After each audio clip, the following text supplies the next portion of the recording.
Bienvenidos y bienvenidas a La Huella, el espacio de Alacantí Televisión en el que hablamos de sostenibilidad, ciencia, investigación, innovación, tecnología o medio ambiente. Después del parón del verano, estos son los contenidos que hemos preparado. Árboles monumentales. ¿Qué son? ¿Cómo se protegen y cuántos hay en nuestra comarca? Hablamos con Carles Esteve, jefe forestal de la Generalitat en Alicante. La inteligencia artificial está en nuestro día a día. Conocemos más sobre ella con Andrés Torrubia, fundador del Instituto de Inteligencia Artificial. El ciberbullying se ha duplicado durante la pandemia. La Asociación Valenciana contra el Acoso Escolar, Avalcae, nos da pautas para un mejor uso de la tecnología entre los jóvenes. ¿Qué es la huella de carbono? ¿Cómo se mide y se reduce? De este reto hablamos con Amelia Navarro, directora de Desarrollo Sostenible y Equidad en Hidracua y Aguas de Alicante. Y terminamos con nuestras noticias breves y agenda de actividades.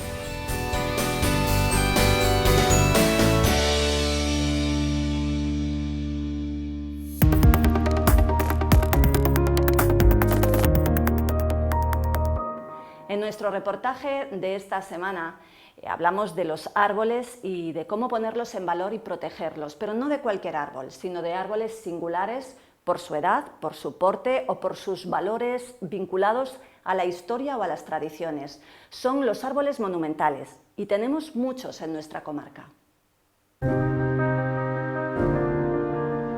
Muy buenas, haters de los combustibles fósiles, de los tapers no reutilizables y, por supuesto, enemigos de los bastoncillos de plástico para limpiarnos los oídos.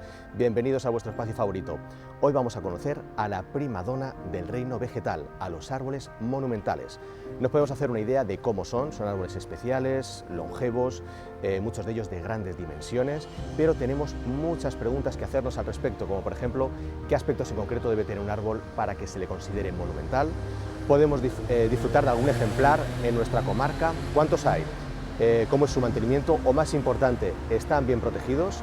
Como veis, nos sobran las preguntas y nos faltan las respuestas. Sin embargo, eso tiene fácil solución porque nos hemos citado con Carles Esteve, jefe de la sección forestal de la Generalitat Valenciana, que lo sabe todo sobre los árboles monumentales. Vamos a conocerle.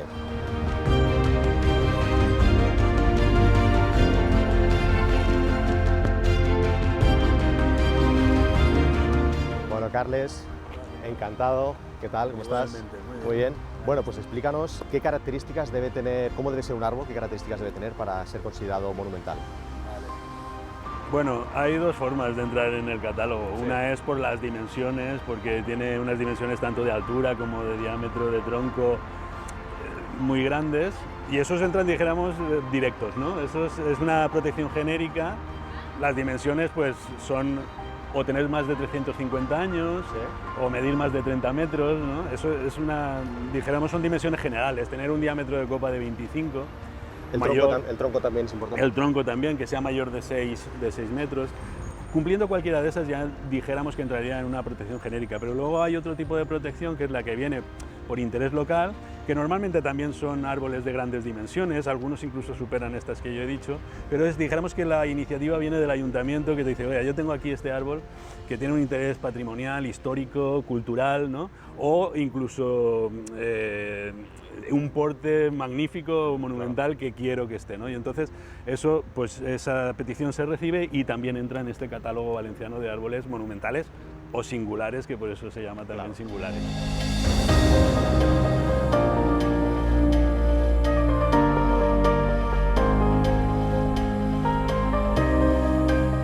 Carles, coméntanos, ¿cómo es la labor de hacer este catálogo? Imagino que no debe ser fácil controlarlos y... Bueno, una vez incluida dentro del catálogo, lo que se hace es un seguimiento. Es decir, la propia Consellería sí que hace un seguimiento anual o bianual y va mirando las especies para ver su estado sanitario, ver si todo funciona bien.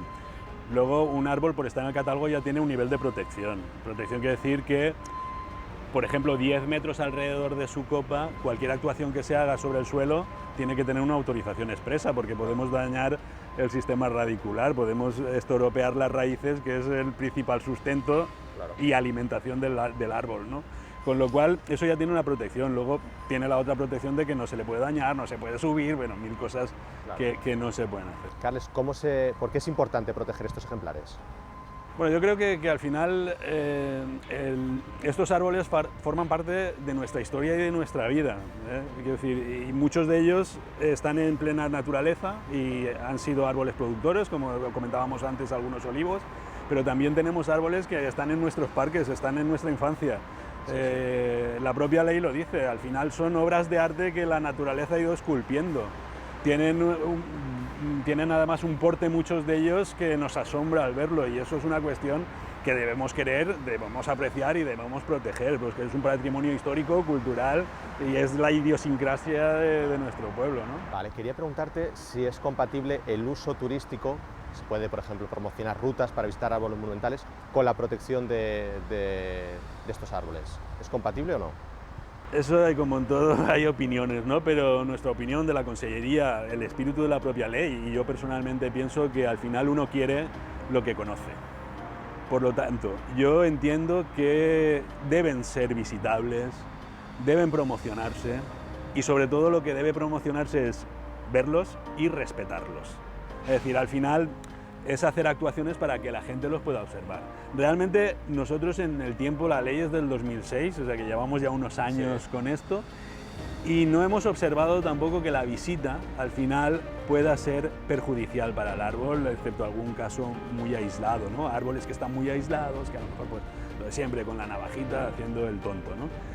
Vale, Carles, por último quería saber si el clima mediterráneo, que tiene pocas lluvias, a veces mal repartidas, a veces torrenciales, temperaturas altas, ahora hemos sufrido unas horas de calor, no sé si esto dificulta la supervivencia de estos ejemplares. Pues podría dificultarla, claro, pero en principio ahí todavía no se toma ninguna actuación. Es decir, sabemos todos que el cambio climático está produciendo fenómenos a los que no estábamos acostumbrados, ¿no? Pero quizá lo que está haciendo es que el régimen climático lo que sea es más abrupto, ¿no? Está aumentando el calor y es verdad que en un futuro podría afectarles, pero bueno, normalmente son especies que han sufrido muchas variaciones de temperatura. Normalmente suelen estar muchos en parques o en fincas privadas, porque es sitios donde hay riego o donde pueden chupar de una balsa o de la fuga de una acequia, ¿no? Y entonces normalmente son árboles que si han llegado a este porte y a esa edad y a esas condiciones es porque tienen un clima propicio. Es raro que un árbol monumental esté en el límite de su posible existencia, ¿no? Es raro que un árbol, por bajar un poco el régimen de las lluvias, muera. Es normal cuando metemos árboles que no están muy adaptados al clima y están en ese umbral en que la sequía les afecta o no, pero un árbol monumental lleva muchos años, suele estar adaptado, y en el sitio donde se sitúa, quizá en otro no podría sobrevivir, pero en el sitio que se sitúa se dan las condiciones. Pero es cierto que, como comentábamos antes, vigilantes, observar, ver cómo se encuentra, ellos nos hablan, nos dicen cómo tienen las hojas, nos dicen cómo tienen los frutos, en definitiva nosotros podemos, observándolos, ver qué estado tienen, ¿no? Bueno, pues les deseamos mucha salud a nuestros árboles monumentales. Muchísimas gracias, Carles, ha sido un placer. A vosotros. Así que encantado. Muy bien, hasta la próxima. igualmente, gracias.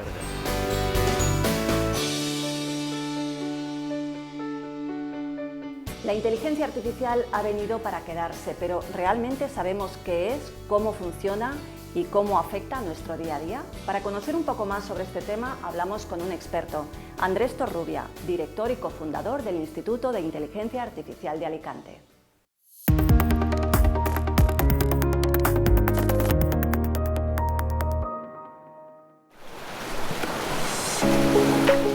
Andrés Torrubia, hoy vamos a hablar de inteligencia artificial, qué es y cómo afecta a nuestra vida cotidiana, y hemos pensado que la mejor persona para explicárnoslo de una forma sencilla eras tú.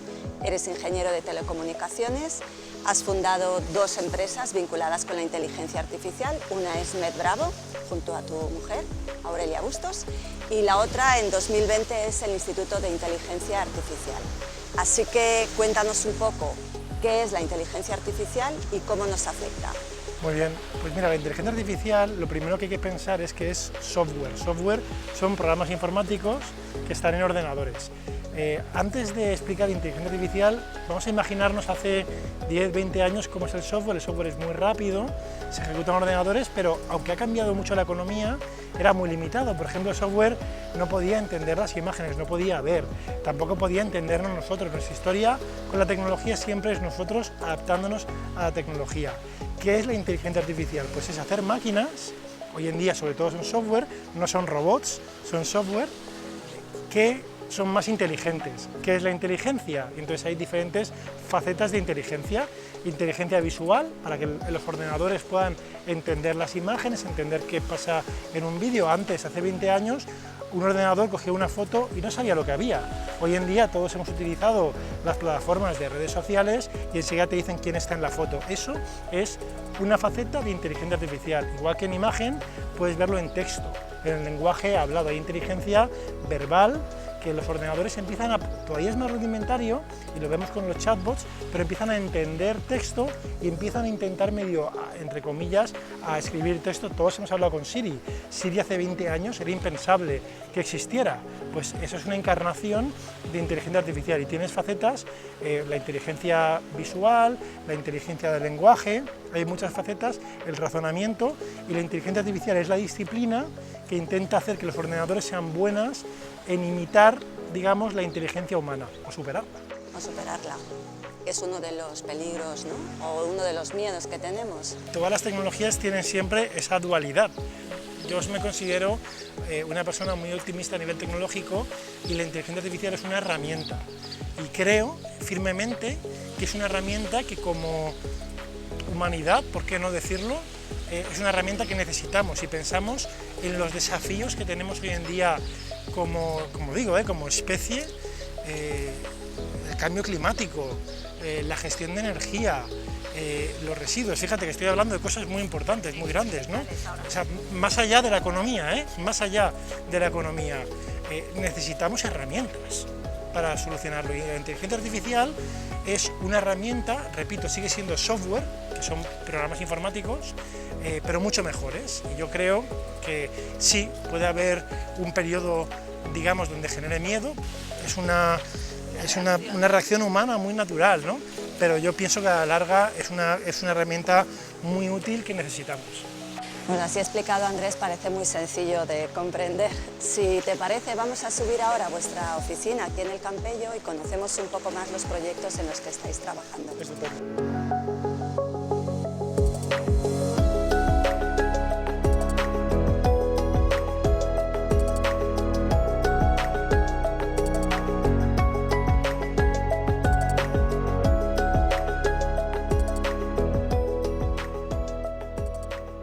Por ejemplo, en el día a día, ¿no? Que la inteligencia artificial no la vemos, pero sabemos que está presente. Yo me levanto y ¿dónde me empiezo a encontrar inteligencia artificial? Coges el móvil por la mañana y aunque no lo sepas, por la noche, en tu móvil y en las empresas donde tengas cuentas en Google, en Facebook, en Instagram, todas esas empresas, de hecho, fueron de las primeras en utilizar inteligencia artificial. ¿Cómo te afecta? Por ejemplo, en cualquier sistema de recomendación. Pones una película en Netflix y todo el sistema que hay detrás que te recomienda películas, eso es evidentemente no hay una persona que te recomiende detrás. El sistema está viendo gente que ha visto películas parecidas, lo que les ha gustado o no, y te recomienda películas. Desde sistemas de recomendación, eso es con el móvil, pero incluso voy más allá, abres el grifo en tu casa y hay empresas, las empresas de agua utilizan sistemas de inteligencia artificial, por ejemplo, para ajustar presiones del agua. Vas a coger el autobús y los sistemas, las rutas de autobús, algunas de ellas se empiezan a optimizar con inteligencia artificial. Las frecuencias de paso, ¿no? En función del número de personas, en función de los datos que ellos ven que van teniendo, ¿no? Porque es una parte fundamental el tema de los datos. Fíjate, hoy en día la inteligencia artificial yo diría que hace dos tipos de cosas. Una es lo que ya hacíamos, hacerlo mejor, ¿vale? Eso se llama en ingeniería optimizar o en matemáticas, ¿no? Cosas que ya hacíamos, antes encendías el grifo y siempre salía el agua bien, un montón de cosas, pero hoy en día vivimos en un mundo donde la eficiencia es crítica. Entonces la inteligencia artificial ayuda a muchas empresas a que el servicio que dan sea mejor, más rápido y más barato. Ese es un uso. Y hay otro uso que es hacer cosas que los ordenadores antes no podían hacer, que la gente que estábamos en el mundo de la informática nos parecía ciencia ficción, pues esa ciencia ficción de hace no mucho, de hace 20 años, empieza a ser realidad. Tú que estás en el Instituto de Inteligencia Artificial, que formáis a empresarios y a personas que quieren llevar la inteligencia artificial a sus negocios, ¿qué tipo de proyectos estáis viendo? Hay algunos tipos de proyectos que son aplicables casi a cualquier empresa. Esos son muy interesantes. Por ejemplo, te voy a poner ejemplos de casos directos que hemos visto. Hay un ejemplo de una cadena de ópticas que para elegir el lugar donde abren una nueva franquicia, en lugar de a ojo, utilizan modelos de inteligencia artificial que tienen en cuenta un montón de cosas. Tienen en cuenta el número de gente que pasa, la ubicación, si hay qué otros negocios están cerca. Pues algo crítico que a lo mejor puede depender que un negocio tenga éxito o no, el sitio, pues ya se empieza a hacer con inteligencia artificial. ¿Y hay algún caso concreto que podamos ver, ¿no? Porque una manera de aterrizar el concepto tecnológico siempre es verlo in situ. Tú imagínate algo cotidiano que tienes en tu casa y tienes el salón de tu casa y quisieras hacer una reforma para cambiar el suelo. ¿Vale? Hoy en día, cuando hacemos esto, vamos a un sitio, vemos los tipos de suelos y nos tenemos que imaginar cómo va a quedar eso en el salón. Este es un proyecto que estamos desarrollando en el instituto, que es muy sencillo y es cualquier persona con un móvil hace una foto a su salón y te damos ideas de forma instantánea de cómo va a quedar. Y aquí tenemos un ejemplo. En este ejemplo puedes ver, esta es la foto del salón, de un salón nuestro. Veis el suelo, que es un suelo pues, de mármol o de porcelánico, y vamos a ver cómo quedaría con otro tipo de suelo. Y esto es instantáneo, ¿vale? Entonces, fíjate, aquí vemos de forma instantánea cómo queda con este tipo de parqué. No nos gusta, queremos más ideas, ¿ves? Y aquí tenemos otro tipo, un parqué un poquito más rústico. Entonces podemos ver de forma instantánea otro tipo de madera, más madera, incluso algún tipo especial de otros tipos de suelos, ¿no? Fíjate el turismo, ¿quién te iba a decir que una empresa como Airbnb va a cambiar el turismo en España, aquí en el litoral mediterráneo? ¿Quién les iba a decir a los taxistas que una empresa de software podía, digamos, poner en jaque el negocio? Y eso es software primitivo, de alguna manera. Ese es un software que todavía no tiene la capacidad de la inteligencia artificial. Por eso es fundamental, tanto a los negocios como a las personas, entender cómo la inteligencia artificial va a afectar profesionalmente. Que ese es uno de los miedos que existen, ¿no? Y además, bueno, se pensaba inicialmente que afectaría a un tipo de profesión o de tarea mucho más repetitiva o con poca cualificación, poco creativa, pero realmente el camino nos está diciendo que nada que ver, ¿no? Nada que ver. De hecho, ha habido un cambio en los últimos 3 meses que realmente ha sido increíble. Y de hecho ha puesto en jaque esa hipótesis. Y es una tecnología que se llama inteligencia artificial generativa. Lo de generativa es que es capaz de generar cosas nuevas. Y permite algo muy sencillo, que es tú le das un texto, le dices al ordenador lo que quieres que te dibuje o que te haga, y te hace una foto o te hace un dibujo de lo que le has pedido también en tiempo real. Y te voy a enseñar lo que el sistema en 10 segundos consiguió. Tú fíjate, esto es el resultado de simplemente decirle al ordenador: dibújame una foto en estilo de ilustración infantil de un perro, un labrador marrón, con gafas, leyendo un libro en bicicleta. Y en 10 segundos el sistema se inventa, vamos a utilizar esa palabra, se inventa todas estas fotos. Personalmente a mí me parece increíble que sea capaz de hacer esto. Se esperaba, yo mismo esperaba, que la inteligencia artificial iba a ser para trabajos repetitivos, poco creativos, y estamos viendo que quizás llegue pronto, antes, a aspectos creativos. Pues muy interesante. Yo creo que hemos podido dar, ¿no?, una aproximación a la inteligencia artificial, que oímos mucho hablar de ella, pero a veces entendemos o podemos ver poco en qué parte de la vida está. Así que, Andrés Torrubia, te damos las gracias por habernos dedicado todo este tiempo para explicar este concepto y para enseñarnos también vuestros proyectos. Muchísimas gracias a vosotros.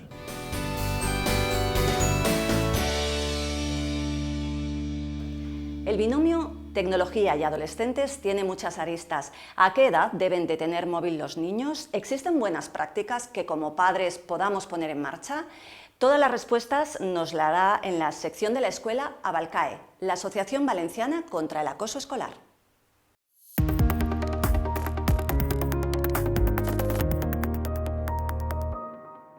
Lo que solemos hacer es ayudar a los colegios, a los padres, a las víctimas, a los estudiantes, a todos en general en el mundo educativo y juvenil, cuando no encuentran solución a través de la administración o bien a través, por ejemplo, de las leyes o normas. Abalcae, con sede en Alicante, ha atendido en sus 22 años de actividad a casi 3.600 personas que han sufrido o han estado involucradas en casos de acoso escolar, en el 91% de los casos con resultados positivos.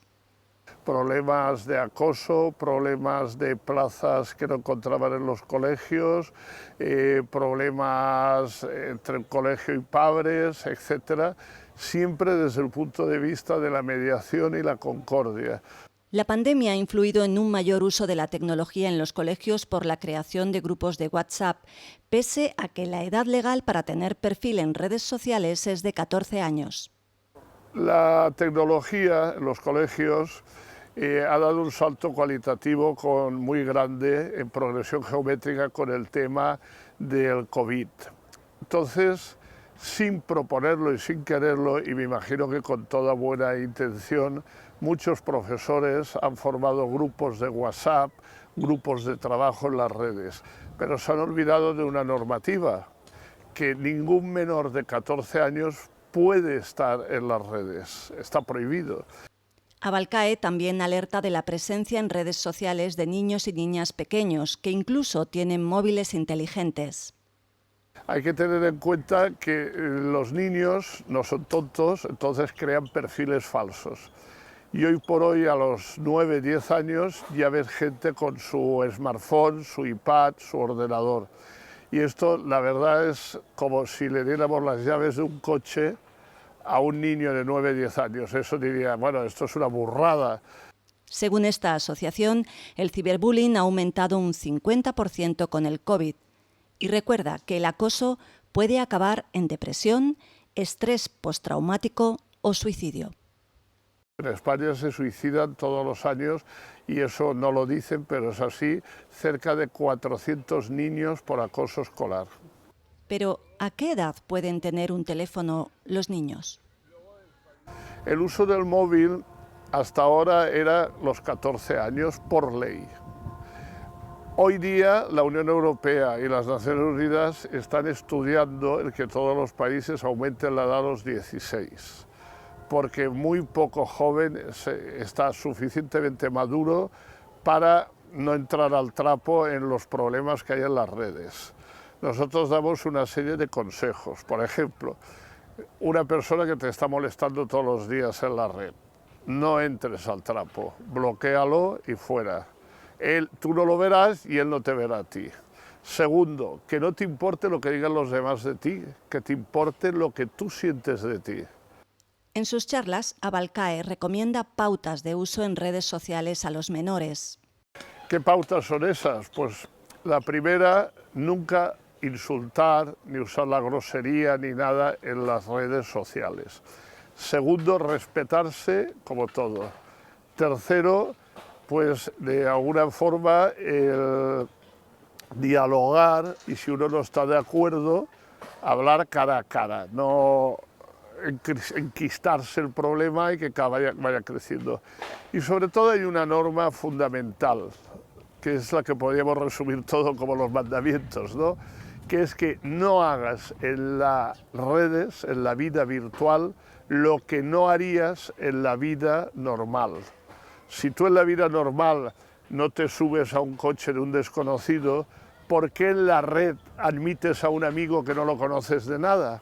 Y buenas prácticas para padres y madres, entre ellas que no cedan al chantaje de que todos los amigos de sus hijos tienen un móvil. Primero, que no piquen y que no le regalen un smartphone a un niño de 9 o 10 años. Otra cosa distinta es que le den un teléfono para llamar por si el padre llega tarde a recogerlo o la madre. Esa es la primera. La segunda, no hay que dejar a un niño a solas en una habitación que campe a sus anchas por internet. Tercero, comunicación, comunicación y comunicación. Darle confianza a los hijos para que te lo cuenten todo. Porque los últimos que se enteran de que hay acoso, de que hay un problema en la red o en la vida real, son los padres. En la trayectoria de Abalcae, la evolución es de aumento del acoso escolar, por lo que recomiendan participar en la vida escolar a los progenitores. Pues en estos 22 años que lleva Abalcae, te puedo asegurar que en el ciberbullying hemos ido a peor. En el acoso escolar se está manteniendo, a lo mejor sube un 5, un 10% cada año. Luego hay una cosa, depende de los colegios. Hay colegios que los directores, los profesores son verdaderas personas que cogen el toro por los cuernos. Me consta que dedican más horas de trabajo, que no se las cobran, y atienden a los agresores por un lado, separado, a la víctima por otro, hacen la paz. Pero luego hay otros colegios que te contestan, yo no soy policía, yo no tengo por qué estar regulando aquí. También te dicen, mira, mi función es venir a enseñar, el que tiene que educar es la familia. Y en eso tienen parte de razón. Yo siempre pongo la medida 75-25, o sea, colegio 75% enseñar, 25% educar. Familia 75% educar, 25% enseñar. Si esto se cumpliera, otro gallo cantaría. Y luego, una cosa muy importante que le digo aquí a los padres, que vayan a las charlas, que hablen con los profesores, que se molesten en ir al colegio. Hoy en nuestro reto abordamos un reto mundial, la reducción de la huella de carbono, pero ¿sabemos qué es la huella de carbono? ¿Cómo se mide? Y sobre todo, y más importante, ¿cómo podemos reducirla? Las respuestas a todo esto nos los da una de las mayores expertas en la materia, Amelia Navarro, directora de Desarrollo Sostenible y Equidad de Hidracua y Aguas de Alicante. La huella de carbono es una medida de la cantidad de gases de efecto invernadero que se generan en una actividad. Puede ser, por ejemplo, por la actividad que realiza una empresa, pues debido a los procesos que se llevan a cabo o los equipos que utilizan. También puede ser huella de otro tipo de organizaciones, de la celebración de un evento o incluso pues, de la actividad diaria de las personas. Los gases de efecto invernadero son la principal causa del cambio climático debido a la actividad humana. Y bueno, pues son el CO2, que es quizá el que más se oye en relación con el cambio climático, pero hay otros gases como el metano, el óxido de nitrógeno, gases que se escapan pues, de los circuitos de climatización, o incluso gases que están en los extintores de incendio. Los gases de efecto invernadero lo que hacen es aumentar la capacidad de la atmósfera de retener el calor y de ahí bueno, pues que se genere ese calentamiento global y por tanto bueno, pues la huella de carbono nos sirve precisamente para medir el impacto sobre el cambio climático que puede tener cualquier actividad como las que mencionábamos antes. Hay dos tipos de emisiones, directas o generadas por los procesos de producción o fabricación denominadas de alcance 1, e indirectas, que se dividen en las de consumo de energía eléctrica o de alcance 2, además de las emisiones equivalentes a la compra de productos de proveedores o por gestión de residuos o de alcance 3. Es importante medir la huella de carbono porque por un lado la primera vez que la calculamos nos sirve de punto de situación, de diagnóstico, para que cuando vayamos implementando medidas de eficiencia energética, por ejemplo, podamos ir midiendo cómo vamos reduciendo nuestra huella, y también nos sirve pues para saber qué cantidad de emisiones de CO2 equivalentes tenemos que compensar en caso de que queramos hacer proyectos de compensación. Hay diversas leyes y normas de ámbito global a local para reducir la huella de carbono y evitar el calentamiento global. En el ámbito internacional está la Agenda 2030 de la ONU, con 2 objetivos de desarrollo sostenible vinculados al cambio climático, y el Acuerdo de París, que quiere limitar las emisiones de CO2 para evitar un aumento de la temperatura de la Tierra. A nivel europeo, se quiere llegar a la neutralidad climática del continente en 2050 y reducir el 55% de las emisiones de CO2 en 2030. En España se aprobó en 2021 la Ley de Cambio Climático y Transición Ecológica. Y la Comunidad Valenciana también trabaja en un proyecto de ley de cambio climático. Por otro lado, en la agenda local existen también las agendas urbanas que están basadas precisamente en los ODS, en la Agenda 2030, y también suelen marcar objetivos vinculados con la mitigación o adaptación al cambio climático. En concreto, en la Agenda Urbana de Alicante, cuyo plan de acción se ha aprobado recientemente, hay una línea estratégica que se llama Alicante Circular y Verde, y en ella se incorporan diversos proyectos que van enfocados precisamente a la mitigación de cambio climático y a poner en marcha proyectos de adaptación. Entre ellos, por ejemplo, se encuentra el proyecto Agua Circular, que proponemos desde Aguas de Alicante con el Ayuntamiento, y cuyo objetivo es utilizar al 100% el agua que se regenera, el agua que una vez depurada pues podemos utilizar para diferentes usos, como el agrícola, el uso urbano del que el municipio de Alicante es referente, usos ambientales. Aguas de Alicante mide su huella desde hace años y la tiene registrada en el Ministerio de Transición Ecológica. ¿Cómo hemos conseguido todo esto, no? Bueno, pues una de las medidas es que el consumo de energía eléctrico es un consumo con garantía de origen renovable, es decir, energía 100% verde.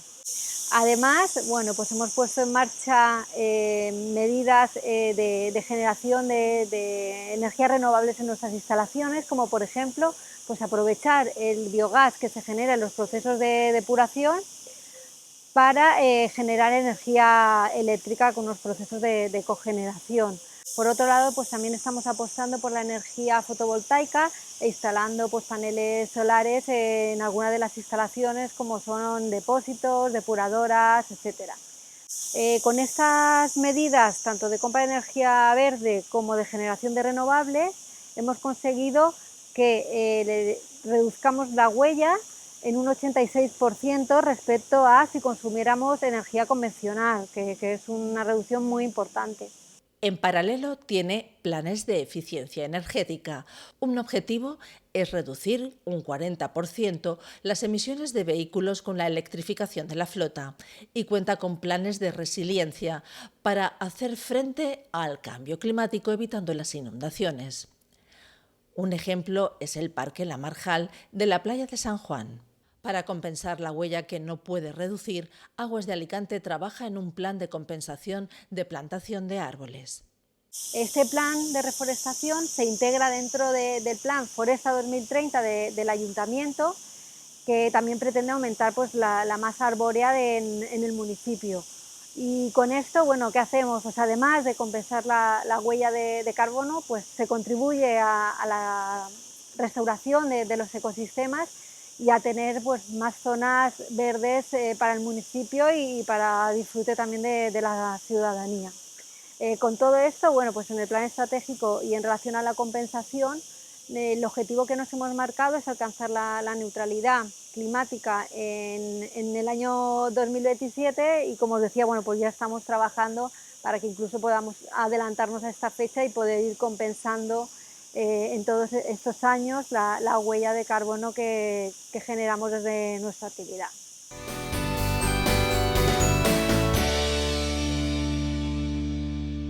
Y llegamos a la parte de noticias breves y de agenda, donde hemos seleccionado algunas de los eventos y actividades que se van a celebrar en fechas próximas. Una treintena de buceadores y buceadoras voluntarias ha participado este verano en el programa Posimed 2022, que estudia la posidonia oceánica. El objetivo es medir el estado de conservación de esta especie endémica del mar Mediterráneo, obteniendo datos en 63 puntos de inmersión de la provincia. Este proyecto del Instituto de Ecología Litoral se inició en 2001 y cuenta con la colaboración de la Diputación de Alicante. El 7 de septiembre se ha celebrado el Día Internacional del Aire Limpio por un cielo azul. La contaminación atmosférica es el mayor riesgo ambiental para la salud humana y una de las principales causas evitables de muertes y enfermedades en todo el mundo. Hasta el 16 de septiembre está abierto el plazo para inscribirse en Crea en Sisona, un concurso de ideas que premiará las mejores ideas empresariales de la ciudad del Turrón. Hay 4 premios de entre 2.000 y 4.000 euros para mayores y menores de 35 años. El 24 de septiembre, la Asociación de Comerciantes de Campo Amor y adyacentes de Alicante ha organizado una jornada de consumo consciente y responsable con expositores, música y juegos. Será de 10 a 3 de la tarde a las puertas del Auditorio Provincial de Alicante, ADA. Forma parte de la campaña Amando Barrios Alicantinos que impulsa la Paca Market. El 28 de septiembre se celebra en Alicante Open Dir, foro abierto para directivos. Organizado por el Círculo Directivos de Alicante, prevé reunir a más de 1 millar de personas en el ADA de Alicante. El evento es presencial y se podrá seguir gratuitamente por streaming. 15 directivos de empresas referentes abordarán temas de interés como la sostenibilidad, transformación tecnológica, comunicación o habilidades directivas. Ya tenemos los nombres de las personas ganadoras de nuestro sorteo de 8 plazas para un curso de inmersión con TV Tenis. Las personas afortunadas han recibido nuestras noticias y los nombres se han dado a conocer en nuestras redes sociales. Esta nueva modalidad fue el reto de nuestro segundo programa. Su promotor, Enrique Martínez, será el encargado de impartir esta formación este mes de septiembre.